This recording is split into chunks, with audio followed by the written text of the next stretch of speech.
Most of us want to build rapport with people. We want our dates to feel warm and connected. We want our friends to feel close to us. And we want to have smooth relationships with our colleagues.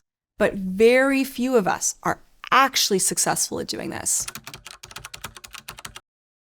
As a dating and relationship coach, helping people build connection is at the heart of the work that I do. Here are the top ways I guarantee you won't build connection with people. Emphasizing what makes you different instead of what makes you similar. When someone tells you about something they like, immediately following up with how you don't like it. You could have easily focused on finding similarities on something else, or even just asking more about why they like that thing. But instead, you emphasize your differences, pushing that person further away. Not asking questions is another way to guarantee you won't build connection with someone. Let's use an example of two friends meeting up for coffee.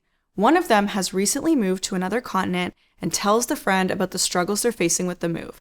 And all that friend says is, "I'm sure you'll work through it." This leaves the other person feeling like they don't care about their inner world. Another way to ensure the person you're talking to won't feel connected is by not matching their energy. Building on from the example we spoke about just now about the friend moving to another continent and struggling through the transition, where the other friend responds with, "I'm sure you'll work through it." This person is clearly struggling with something. And when their friend responds with a positive, chipper response, it leaves that person with the issue feeling unheard because the way that the friend has responded seems tone deaf. It makes sense why the friend responds like this. We've been taught that we should help people feel better, and so we think we can do this by trying to cheer them up. But ironically, the best way to help someone feel better is by actually resonating with where they currently are right now. It's about witnessing them rather than trying to change their mood. Not showing a desire to understand someone is also another way to guarantee the person you're talking to will walk away from your interaction feeling cold and empty on the inside. And one of the best ways to not show a desire to understand someone is by not asking any questions. We've been taught somewhere that to be respected, we need to come across as all-knowing, and asking questions makes us appear like we don't know things.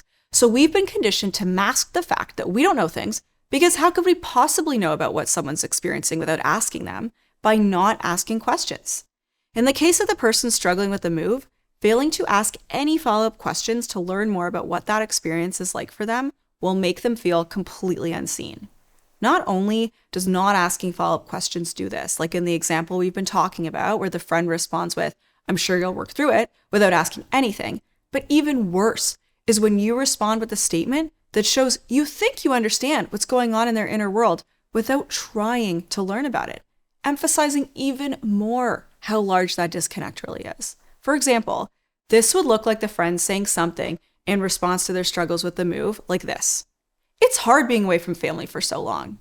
Maybe for that person, it's actually not about family at all, but instead about being away from their friends, since it's their friends that give them a sense of comfort and community. But the friend says this because they're projecting their own value of family relationships onto that person, instead of asking them what they find so difficult about the move. If you want to guarantee the person you're talking to will leave without feeling any connection, then assume you know exactly what's going on with them and there's no need for you to ask any questions. If you want someone to walk away not feeling connected to you, then be sure to try and solve their problems. We do this all the time because we've been conditioned to feel like in order to add value, we need to solve someone's issues.